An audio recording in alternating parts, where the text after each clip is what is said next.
Good morning. It's the Brian and Kendra Show, except it's not morning It is where too. you are at. Oh, well, I guess that's true. So, hey, Come to think of it. Yeah. Good evening. Good evening. So for efficiency and making sure we can get all our stuff done and take care of our people, we have started pre-recording this show at the office. Like, man, I feel something's on my face. Well, I think it's because they're filthy.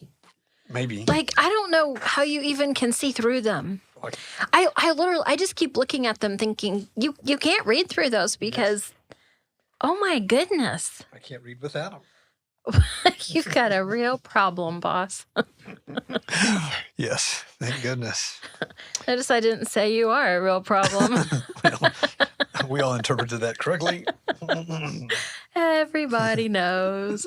So we had some really good shows recently with Connie Rowland. Yes, oh man. I've still been thinking about some of the things that she said. And I appreciated so much that she was able to talk about how, even the worst of worst, even with bankruptcy, even with foreclosure, that I realized over the weekend, like we just all the time say, oh, they're ruining their credit. It's going to ruin their credit. It really doesn't ruin it, but Right. It sure does stump it for a bit. But it just damages it, and you just have to do some damage repair. And I think that was so valuable above and beyond anything else, because I think that we've been in some difficult times. We've seen things over our real estate careers. We've seen some really tough times for our buyers and sellers. And I'm seeing a lot more foreclosure activity. So I know that means that our community has some hurt in it. And so just a little bit of, I don't know, that just feels like encouragement to me is everything isn't ruined. It hurts now. It might hurt for a little bit longer, but you can rebuild. And I think that was so encouraging the more that we talked, that it's not final. Right. It was, you bring all that up, and I have some close friends that have potentially or are potentially getting ready to lose everything. Mm-hmm. Business failure, marriage failure, foreclosure, bankruptcy, Right. all this stuff. And it's a statistic I heard, and I think it was Darren Hardy that said it. He said some of the wealthiest people in the world started over at 50 with nothing. Right. Which tells me, wow. So Okay, well, you then got let's go. Let's go. I mean, Yeah. you learned all your lessons. Now let's make Right. better decisions, and Right. you will be able to get there. Chris Wood, who owns Wood Rod Mart, Mm-hmm. we have breakfast every now and then, and every now and we have these conversations about, man, if you had to start over today, he's like, if we had to start over today, we would get here so much faster. Right. Because we've learned. We know. Yes. Like, I know there's all kinds of steps and mistakes I would not do again. Right. So, so again, it comes back to, yes, you've got yourself in a position, you've got yourself in a bind. Let's move. Yes. Let's make the steps to make things better. Let's get you out of that house or that foreclosure. And just one more time, like, I don't know how many times I've heard you say, I just want to sell houses. But behind that motivation to sell houses, you really, really have a desire to help people. right. And so we want to say one more time, I mean, if you're in a position and you think, I might need some help, give us a shout and let us know if we can. Let us look into your life just a little bit, just a little window, and see if we can assist you to maybe decrease some of the damages or to just help you muddle through some of that. Yeah. So, and even right now, like, I want to do phone numbers because I really think that there are some people right now that need a little extra. And I think Connie gave us so much encouragement. Right. So if maybe you missed it, we can help you find it. And we're highly confidential. Like, if you call me and Absolutely. say, hey, I think I'm going to lose my house, I don't immediately start selling your house to everybody. No. I'm going to get your permission. Right. If we need to go that way, we don't need to word it that you're in a bind. There's all kinds of things we can do to protect you. Right. I'm not going to go around spouting, hey, guess who's blah, blah. No. Our goal is to help you, walk you through either a potential budget to get you back on track, which we'll do that. I would rather you not sell your house. Right. If you can keep it and it's what you want. Yes. So again, we're here to help. I love numbers. So if you want me to help you, call me. Yes. Okay. So Brian, 580-334-2303. or text me, and I'll make sure you get scheduled. 580-216-0090.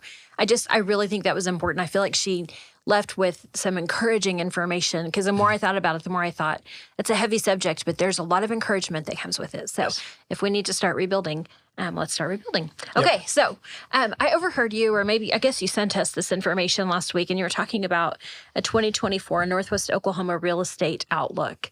So a couple things to preface. That's the word, preface. We are different in Woodward. We are definitely small market real estate. And what we feel here is different than what we feel everywhere else. But sometimes, like in the media, like you hear this huge, there's all this stuff out here, and you think it must be that way here, good or bad or not. I think sometimes we don't realize how different we are. So the more I thought about it, I thought, I want to have the Northwest Real Estate Outlook with you on the show. I want people to know what you're thinking is going to happen, and talk a little bit about some of those things. So are you ready? I'm ready. Okay, where do you want to begin? Let's start at the top. Okay, let's go. I mean, I don't know where else. I never do. A lot of times I don't. So I thought maybe you had something else you really loved. I mean, right here it says the number one thing, but right up here it says first. And so I didn't know which one was the first. So Rachel Van Horn called with Woodward News and asked me on the spot a bunch of questions. And so I did a little quick research. So again, this is some quick research, but we know it, we live it, we feel it. So first of all, again, let me rephrase. We are in Northwest Oklahoma. We are like an island cut off from everywhere else when it comes to statistics. I mean, we aren't even nothing like Oklahoma City or Enid or Tulsa. Like all those things are different. So if you live in Owasso, is it Owasso that's getting the whole new big thing over there, new big Disney park thing, whatever. So, there's so many things going, like Lake Texoma's getting a brand new casino, Hard Rock Cafe thing. Their market, that's going to drive their market. If you put a Hard Rock Casino in Woodward, it might increase the population here a bit, maybe. So that being said, again, just want to reiterate, we're a little bit different than everywhere else. So what we've noticed in Woodward are property values. We're noticing homes that are well maintained, updated, are selling super fast and for more money than they've ever sold for before. Okay. So our market is rising, but I think that's also due to inflation. I think that's due to, hey, I want someone to come paint my house. Well, I just bought 1 gallon of paint Saturday to paint some cabinets, and it was $121. Right. What? Whereas a few years ago, it was what? It felt like it was 25, but I know it was pre-COVID. Before, I don't have any idea what I was trying to say, but prior to COVID, but prior to 2020, we were spending $35, $40 a gallon. Yep. Okay. Part of that is supply and demand. And I'm talking about the best paint. Right. Supply and demand. They had a huge warehouse down in Texas when they had the super cold in 2020, right before COVID, froze the entire plant. So they had to rebuild the whole thing. So that's part of it. So this whole supply chain is still not caught up from even that and COVID. So it's a combination. So getting off topic. So supply and demand, inflation, I think is part of all of that. Now, again, like we're in Woodward, if you was in Oklahoma City, that same house in Oklahoma City would be 25% more. Right. Here, we're like 5% more. Like it has not gone up a bunch. Like we've seen a $500 million house sell for $550-ish. But they spent $30,000-$40,000. So really, they didn't make any money, but what they did to the house increased the value. Mm-hmm. So we've had some slight increases in value on well-maintained homes. We've also noticed homes that need a bunch of work are the same. They're not moving. In fact, they might be dipping a little, in my opinion. So a fixer-upper, a flip house, they're sitting longer because it's hard to. The cost to rebuild that house is going to get way more expensive. So I bought a house in 2021 and 22, thinking I'm going to flip this house and make money. When I finalized the house, I spent twice what I thought I was going to spend. Right. I mean, there were circumstances involved and some decisions changed halfway, which generally happens when you start remodeling a house. But it was, even at my wildest guesses, I was still 25,000, 30,000 off. Which I'm going to interrupt because that is significant for you. Yes. You really are a numbers guy. And you usually, usually whenever you pause for a second and really consider what you're looking at, you're usually really, really on the number. Yep. And so even with the extras, you're usually pretty darn close. This time, like, it really did a number on your numbers. Like, yes. Man. Yeah. Time. And yeah, it was, excuse me. Are you going to be okay? I'm going to be okay. Time, and then the change of the market and the change of all this inflation stuff really took a hold of that.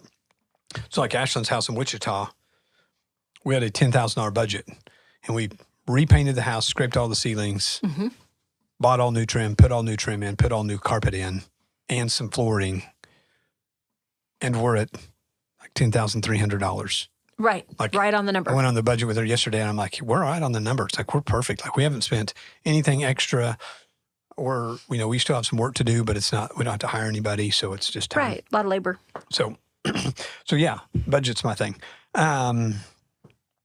Limited inventory. So this is where my forecast is going to happen. I'm predicting. Okay, here we Put go. it in writing. No. Kind of like a meteorologist. Yes. So stats are showing. Yeah, be a meteorologist. Yes. If I only have to meet their standards, a real estateologist. Yes. That they're saying the number of mortgage applications in the last 30 days has gone up 10%. Okay. Why? I think there's a lot of buildup of people wanting to move, people that panicked and bought something, but they're not really happy with it. They settled for something, now they regret it, or they've had a life change, death, divorce, relocation, something but they've held off as long as they can, waiting for interest to dip. Nathan calls these pent-up buyers. That's what it is. They're definitely, they're bound and pent up, ready to do something. Right. So now as that comes down, as the interest continues to drop a little, as of whatever today's date. This is February 22nd. As of a month ago, interest was at 6.6 in the middle of January. Right. And so it's down a little over 1.25% of where the highest point already. Like, we're down. It was almost near 8. Now we're at 6.6. We closed an 8.5% in the middle of December. We didn't have the buyer. We had the seller. And I was shocked because that was higher than anything that we'd seen. Right. So 8.5 in mid-December to our recording date of a little bit over the mid of January. And we've seen, from that loan. Yes. Almost to 2. Click. Oh my gosh. So that's where all these are starting. So now the inventory question. So all of these buyers, what are they going to go buy? We have so little to sell. So as of January 22nd, I didn't look exactly this morning. We've been having like 44 to 48 houses on the market in Woodward. I said that the other day to someone, and I thought they understood, but then later I got to thinking, do they really understand? Like, when I'm doing a CMA for just a pretty standard, so when I'm doing a comparative market analysis, when I'm trying to come up with a valuation for a property, just a standard 3-bedroom, 2-bath house between 1,600 and 2,000 square feet, there's hardly anything to compare it to on the market. That's 40. I'm struggling to come up with 3 similar properties. Can you imagine? Right now, this is the time whenever you go shopping and you know that you're ready to buy and you're so excited, and then you're like, there's 2 properties that fit my criteria. So this just happened. So I've been showing a couple for about a year. And I called them and said, hey, I've got these 2 houses that kind of fit what you're telling me you want. But then I just listed this new house that's nothing like what you told me you want, but it's in your price range. Right. And so I went and showed them the first 2 that checked most of their boxes. And then I showed them the third one, which had half the boxes not checked. And they're like, she walks in and she's like, I'll take it. Because finally it met all the criteria for her. finding a home that's in the condition needed for her to be happy. Yes. Like everything else was a older house that's been updated, not a newer home. Right. So it didn't check all the boxes, but she didn't care. It fit. Right. But it fit her majority. Like the value of the other boxes didn't really matter. So again, this is one of those things that when you jump in my truck, we're probably going to look at stuff that's not on your list. Right. Absolutely. So we just show everything. And people are like, man, I can't believe when I'm talking to somebody in Oklahoma City or Wichita or Tulsa, they're like, you show every house? I'm like, if they'll let me, I'll show them every house in their price range. Because what is that, 6? I mean. Exactly. It's not like, I mean, a few years ago you couldn't say that. But literally right now, oh my gosh, so you could show every house their price range in an afternoon. Yes. So we have anywhere from a $28,000 house to $1,350,000 house. Right. On the market today. And there's only 45. It's crazy. That's a huge range for just so many little houses. So. Okay, so we're back to inventory. With limited inventory. So with limited inventory, just back to basic supply and demand, we have a supply of buyers, high supply of buyers, a limited supply of houses. So high demand, low supply.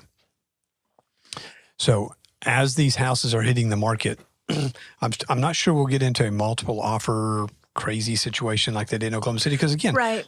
We might have 45 buyers and we might have 45 listings and 50 buyers. I mean, we're still a real, I say healthy market, but I don't think all of the buyers have revealed themselves, if that makes sense. I think they went and talked to their bank, they're talking to their spouse, they're online shopping, but they're knocking it around, but they're not out with a realtor yet. Yeah, they haven't committed to like, okay, we're making the decision, but they're shopping.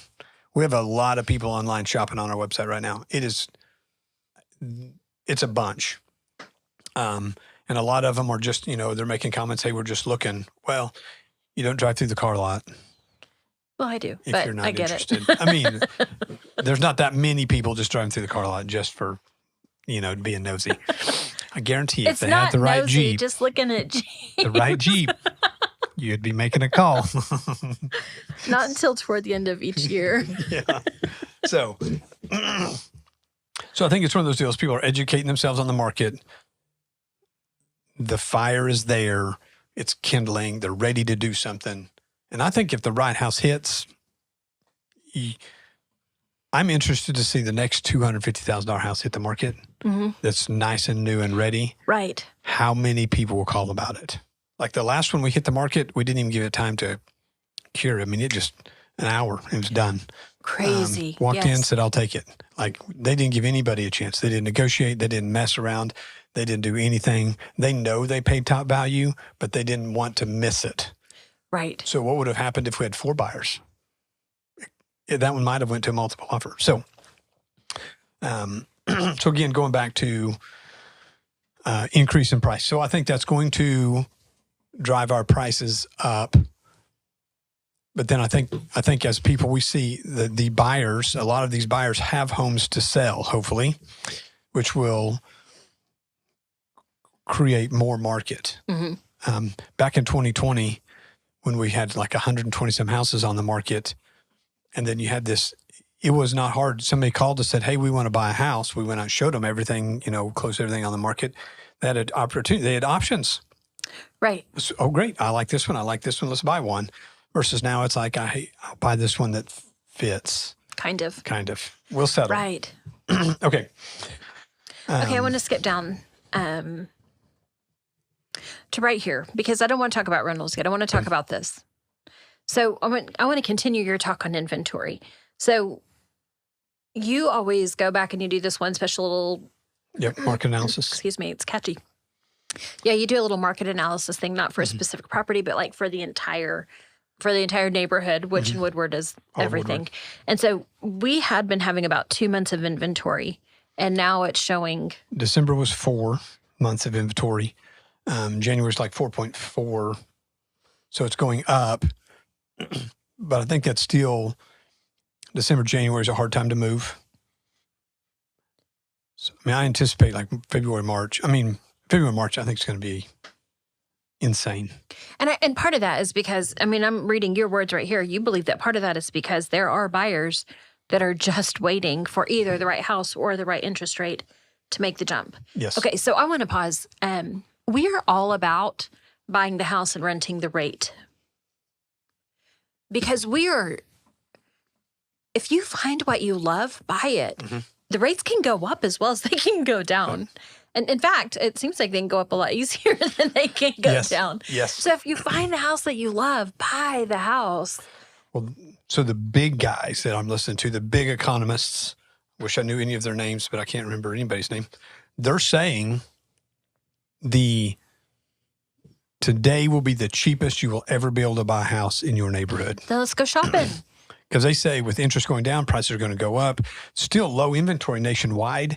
And then if you see the move rates of where people are moving from, I have maps. I printed all these off, so not that anybody else can see them. But like California has dropped 1.2% in population. Texas has gained 1% in population. Oklahoma's gained 1% in population. That's incredible. So you can see they are leaving the coast and moving to the middle of the country. Is it because California's going to fall off into the ocean? Too bad. I don't think you're supposed to say that part on air, but It's you a didn't see that beautiful coming, state did in you? the North End. Okay, it is beautiful. Hello, the Muir Yes. Woods. Okay. Okay. No, okay, pause. I want to rewind for really fast. You said that if the interest rates go down, the house prices are going to go up. I want to really hit that. And we only have 7 minutes, so you can't really hit this. Mm-hmm. But I want you to hit that part. I want you to really explain. I do not think that all of the consumers really understand that I think we all think, oh, interest is low. I'm getting a much better deal now. Unfortunately, you're probably paying more for your house. So your payment might end up really being pretty doggone close. So, okay, Help us out here. I don't know if I can explain this. I know, but it needs to be explained. So I had a customer that their kids bought a house in Texas, in Dallas area. They bought a $300,000 house and they paid $370,000 for it to get it. Okay. They basically prepaid $70,000 in interest, if you want to think of it that way. Okay, so if you put that, I don't know, this is let's bring math to a whole new level. What would the difference in that be in interest rate? Like versus the 2.75 to the 4.75, 2.75 to the 6? Like, you get what I'm saying? So it's really messy. If they live there right 1 now, year. where houses haven't changed a whole lot in Woodward, and you pay the higher interest, it's not really hurting the same. So again, this goes back to us being different. Woodward is just different. Yeah, so they paid $70,000 in interest more or equity more because in 5 years it may catch up if their interest, if their appreciation goes up 5 or 8 or 10% a year. If it goes up 10%, that's just 2 years. But if they sell that house in 1 year, they are losing money. Eek. If you bought it at a 10% interest rate, you're not losing that much money. Right. So it comes back to how long are you going to be there? Will this interest rate really affect you?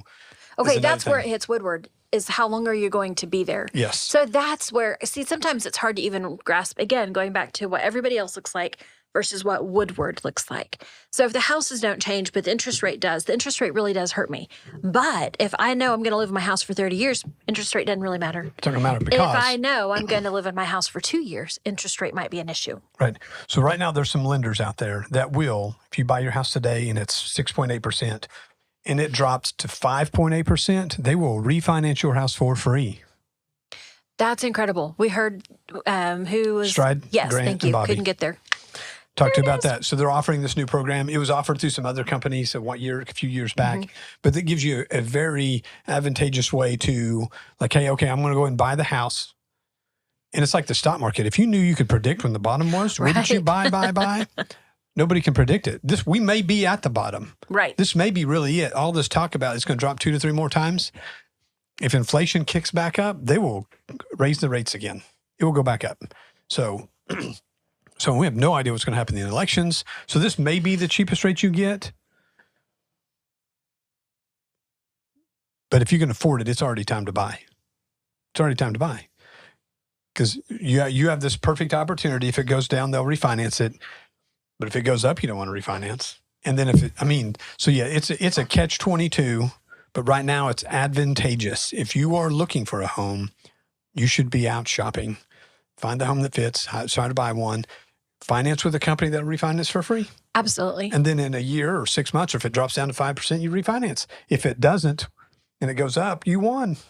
Okay, so I'm going to say this. There is like a sweet spot that we don't know when it is. Oh, man. And I was thinking about this with the Jeep. Yeah. I have no intention of getting rid of Bernice. None.